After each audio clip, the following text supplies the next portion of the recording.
जो बातें कदर आपा ने कही थी वही सब कुछ गोश्ते ने भी कहा। क्या वाकई मुझे अंदाजा नहीं कि मैं बाहर से कैसे नजर आती हूँ?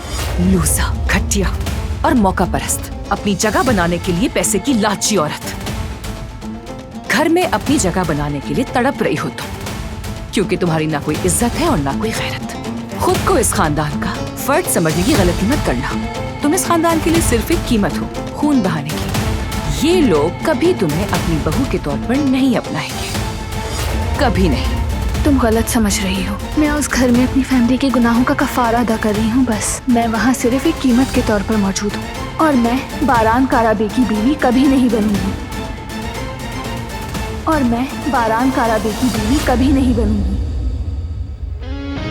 वो कहानियाँ अधूरी जो न हो सके कि पूरी, उन्हें मैं भी क्यों सुनाऊं, उन्हें तुम भी क्यों